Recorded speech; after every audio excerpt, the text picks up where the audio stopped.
Hello and welcome to Usability Science's August presentation on mobile coupons.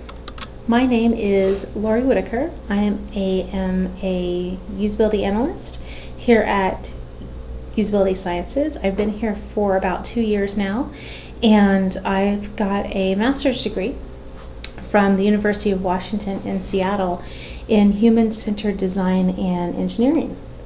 And today's presentation will last about 20 minutes. So mobile coupons, what are they? These are coupons that can be accessed with a smartphone, either via email, text message, or other means. They are often the same type of coupons that you see offline. So companies will offer things such as price discounts, buy one, get one free products to get people into their stores or virtual storefronts, sweepstake offers, and cross-selling offers as well. Why should you use mobile coupons? Well, the technology has been around for a few years, but couponing campaigns really started in around 2008. Since 2008, in the last 2 years, some things have changed. People now are much more familiar with texting and as well as using the internet on their smartphone. They're also familiar with mobile coupons. All you have to do is get a taste of a mobile coupon, and then you start asking, why doesn't everybody else have these? There are different phone platforms. You've got your iPhone, your BlackBerry, your Android, and you also have a lot more financially stressed people who are looking for other ways to save money. According to Borrell Associates in their June 2010 study, total mobile coupon spending in the U.S. is expected to rise 70 times from what it was in 2009 to 2014.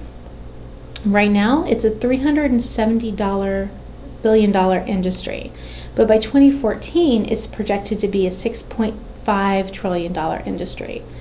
Why? There are more smartphones, there are more people looking for mobile coupons, and people are wanting an easier way to access and keep track of their coupons. In the past, people clipped coupons out of newspaper. You would get the Sunday edition, sit down for a couple hours, go through your pantry, see what you needed, and clip coupons accordingly. But now, people aren't getting the newspaper as much as they used to. According to the Center for Digital Future at USC's Annenberg School for Communication and Journalism, 18% of people have now canceled their newspaper subscriptions solely based on the belief that they can find the same or similar information online. This is the same for news, entertainment, weather, sports, and coupons. People who want to use coupons do it for a variety of reasons. Most want to be able to buy more. Instead of buying 1 can of soup, they want to buy 2 cans of soup. They want to stick with familiar brands. They don't want to have to switch to the store brand if that's not what they were using before. They want to buy familiar products. They don't want to have to switch to cooking oil if they really needed shortening for a recipe. And they also want to buy things online more frequently, but they hesitate to buy things online when there's not a coupon involved. Another piece of research that was conducted in 2009 by AOL Universal is when they went and surveyed 1,800 US smartphone users about digital coupons, mobile coupons, and their what they perceived about them and how likely would they be to use them. And something that really was interesting that came out of the study is that males outnumbered females in their response to wanting to redeem the coupons when they were presented mobily. Traditionally, females greatly outnumber males when it comes to paper coupons, but this was a surprise finding that, when you send coupons digitally, males suddenly become a much more targetable market. Also, a younger demographic responded much more favorably to the mobile coupons than to paper coupons. And this is the age group of the 25 to 34-year-olds, whereas traditionally the 35 to 44-year-olds are the age group that is currently clipping the paper coupons and bringing them to the store. There are several different delivery methods that you can use to get coupons in the hands of your consumers. We're going to talk just about 3 types today, but just know that there are many more out there. One is the hybrid method, where the notification is sent via text message to a user's phone. Then they tap on a hyperlink, which takes them to a HTML page that has the coupon on it. There is the pure SMS or text message presentation, where you have a code that is sent to you that you can show to a cashier to redeem it. And then you also have coupon applications or coupon apps, which allow users to save coupons within the app and then redeem them at a later time. So this first delivery method, text messaging, has some advantages. You can get to the widest range of users when you use text messaging, because nearly every phone in the US has text message capability. You don't have to have a fancy iPhone to text message. All you need is a phone that can receive them. Over half of all Americans have either sent or received a text message. And from the average mobile phone subscriber, they average on sending 200 text messages every month. And the older demographic of the 30 to 49-year-olds, the adoption rate of text message is at 65% and currently going up. For 18 to 29-year-olds, the adoption rate is even higher at 85%. SMS rates are cheaper than using data and using pushing people to their email or to online services. You can track delivery and response rates by using the coupon codes. If you're going to partner with a company to provide coupons, make sure that they can track your delivery and response rates. They should be able to based on the code. These are often just redeemed by showing them to the cashier, showing the cashier the code and letting them type it into the register. Really easy. You don't have to remember to download an application or anything. There are some drawbacks to text messages. Often they're seen by users as intrusive or too in your face. Lots of users have told me that they often respond to text messages almost immediately as soon as they're notified of them, and either in responses can range from replying or just looking at it, just reading it. And often it's because they expect these text messages to come from family and friends. When they see them coming from a store, they're less likely to want to read further immediately. They want to save it for later and read it on their own time. Another drawback is that if a user has signed up for more than one store to send them text message notifications, you can get overwhelmed. And another drawback is that text messages are limited to 140 characters, so you have to choose the way you present your offer carefully. The other solution, the hybrid solution, is something that Target's employing right now, where the initial contact with the user is made through a text message, which contains a hyperlink to a HTML page when it's tapped. And the HTML page displays a barcode at the top with the barcode numbers below it, and it also details everything that's on deal that goes with that coupon. Some advantages to the hybrid solution is that the initial contact by SMS is cheaper for the user than going directly to the internet. You can, again, track delivery and response rates through the use of the barcode. But there are some drawbacks, and they're the same as the SMS-only messages.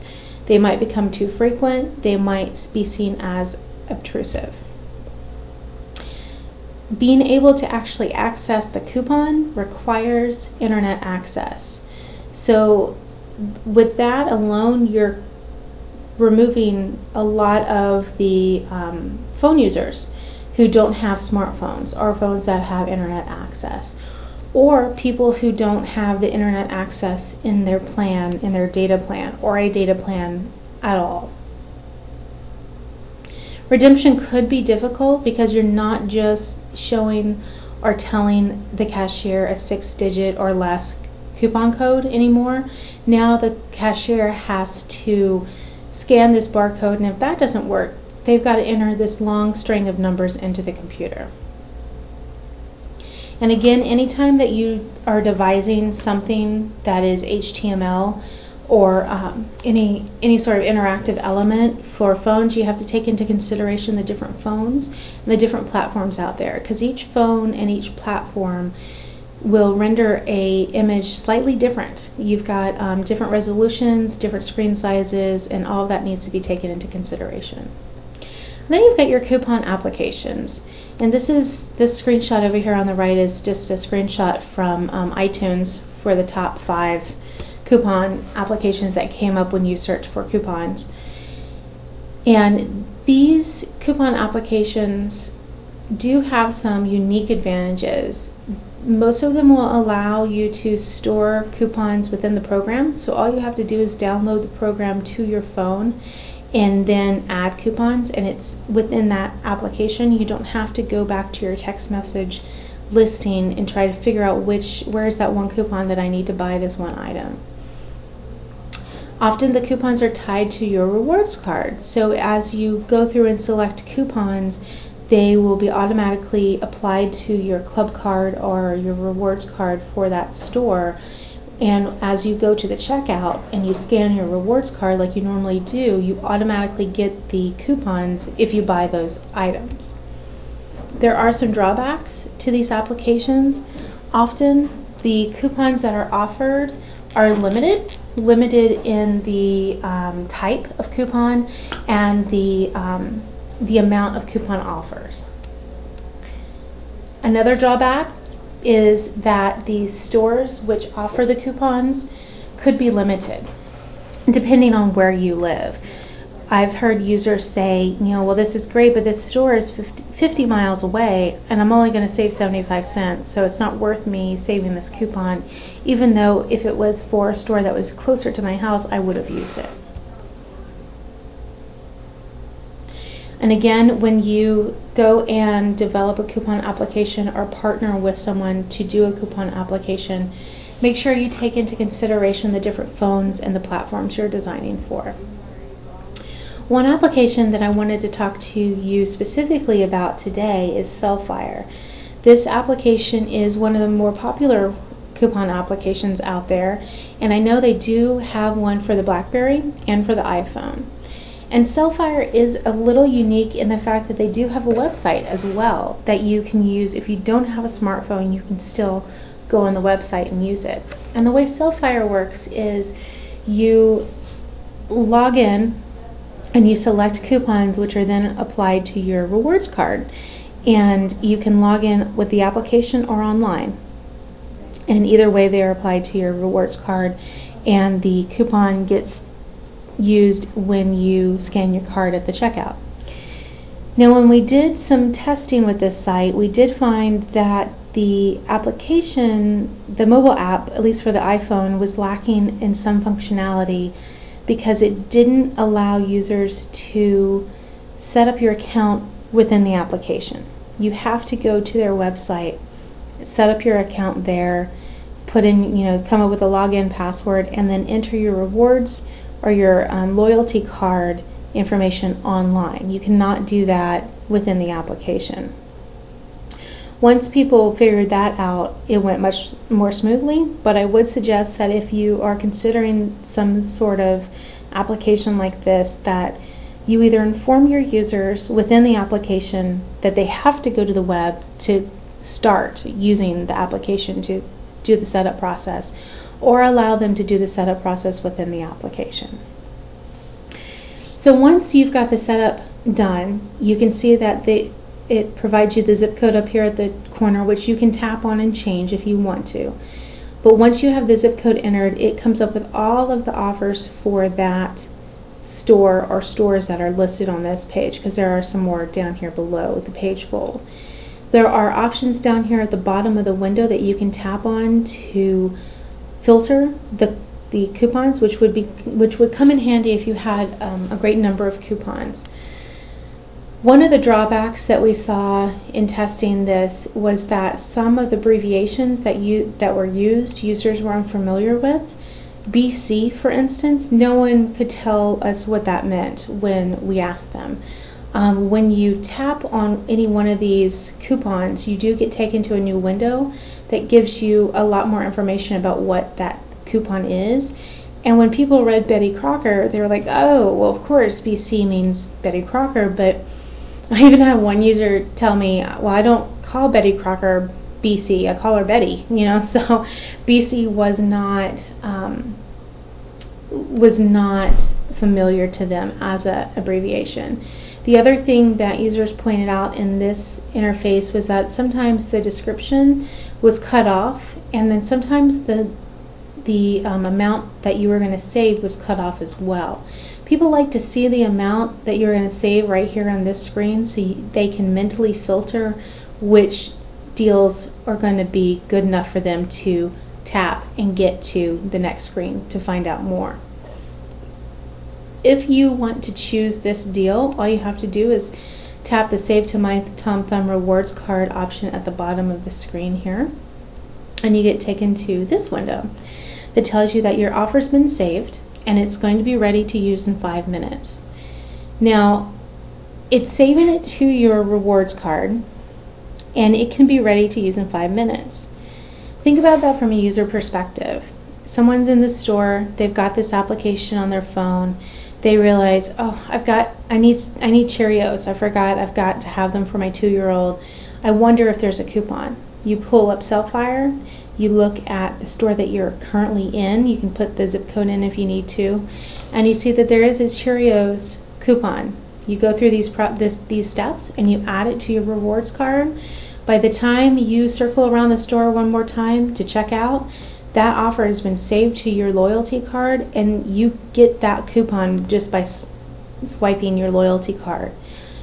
That is amazing from a user perspective. I don't know about you, but I've never seen anybody carry around a newspaper in the store with a pair of scissors, clipping coupons as they go, as they see things on the shelf that trigger, oh yeah, that's right, I needed that too. Most people clip coupons before they go to the store. This allows you to clip coupons while you're at the store. Some best practices when it comes to the different types of delivery methods. Provide a clear message. No matter which delivery method that you choose, make sure that you communicate to your customers who you are, what's on special, and how can they get it. These two examples from IHOP and Lane Bryant are great because they tell you right at first who they are, IHOP, and we're Lane Bryant. Letting people know who the message is coming from first will draw them in more. Even those people who won't initially look at the message because it's from a store, at least they know, hey, I got an offer from IHOP this morning, and now someone's talking about going to dinner tonight, and maybe we'll go there. Let me look at that offer and see what it was. Also, especially when you're doing a text message coupon, you only have 140 characters, so use them wisely. You can see that Lane Bryant uses spaces in between most of the words, and IHOP doesn't. They use periods to denote end of sentences instead of using a lot of spaces. Neither of these have done too bad with the abbreviations that they use. Just make sure that the abbreviations that you use when you put together a text message coupon are conventional, as much as text message abbreviations can be. But here for Lane Bryant, they use the letter C instead of SEE, and for the number 4 instead of FOR. These things are pretty common and are easily understandable. Redemption instructions. Make sure you include them and make sure they are easy to understand. For the self-fire, you've got your void and you're not offered with and no doubling, all of that fine print down here at the bottom. That's located in the same area that it typically is for a paper coupon. So people are they're used to looking down there. For the Lane Bryant, you've got your use code here. Here's the code, and that's what you need to use to redeem it with. The only drawback to the Lane Bryant message is that they've run out of characters and they can't tell you to show associate the code. And that's okay, because if you really wanted to use the coupon, most times people will tell the cashier, hey, I've got this coupon code, what do I do with it? And if the cashier has been informed and trained, they can handle it. Make sure that you include the dates that the coupon is good for. People want to know when they can go shopping. So Lane Bryant's got it here, very nicely done, very succinct. And the Self-Fire has it down here at the bottom of the coupon as well. Also for Target, for their hybrid solution, they also include cashier instructions. So not only do you have instructions for the user, you also have instructions for the cashier, which is very good because mobile coupons kind of shift the responsibility from the cashier to the user to make sure they're redeemed correctly. The user needs to make sure, am I using the right coupon? Am I at the right store? Am I using the right coupon the right way? Did I need to print it out? Did I need to show them the code at some certain time? And including these cashier instructions informs the user, okay, this is what I can expect when I use this coupon. And if something should go awry, they can always reference these cashier instructions and or show a cashier, this is what it says you're supposed to do, maybe try this, in case there are any questions. As with any good design, you always give your users a way out, and a way out without penalty. Lane Bryant gives you a really clear option at the bottom to opt out, reply, STOPLB, or you can call a 1888 number. It's short, it's clear, and it works. If you're going to be charging users to access your coupon, or rather maybe not you charge them, but maybe their cell phone carrier would charge them data fees or something, make sure that you let them know, especially when it comes to the hybrid solution, because your initial contact with the consumer is going to be in a text message. Make sure that you let them know that if they tap on that link, they may incur some data charges. Target does this great, but at the bottom, message and data rates may apply. So you're informing them that if you go further, you might get charged.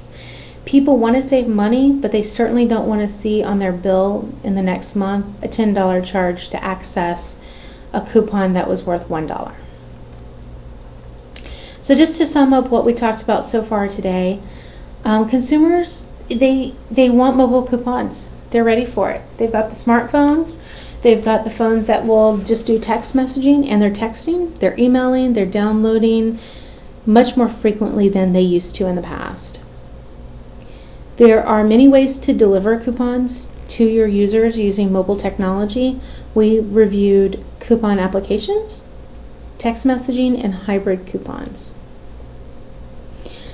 When you talk about the delivery methods, no matter what delivery method you choose, the best practices for presenting mobile coupons to your users are make sure that you provide a clear message to them. Tell them what's on deal, who it's coming from, what are the dates, and anything else that they might need to know in order to redeem it. Also, give them redemption instructions if it's needed. Make them clear and concise. Lane Bryant, all they had was use code, and here was the code number. That didn't even take up a line in the text.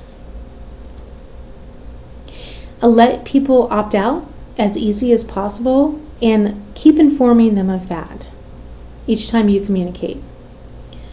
And let people know anytime that their actions on behalf of your company, so tapping that HTTP link, might incur any charges, let them know that that might happen.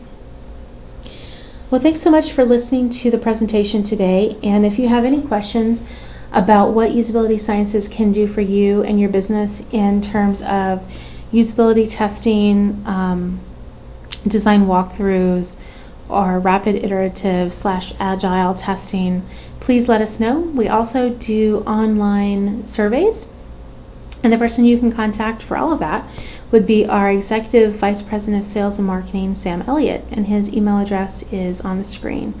If you have any questions about this particular presentation, please feel free to email the first email address, the info@usabilitysciences.com. Thank you so much.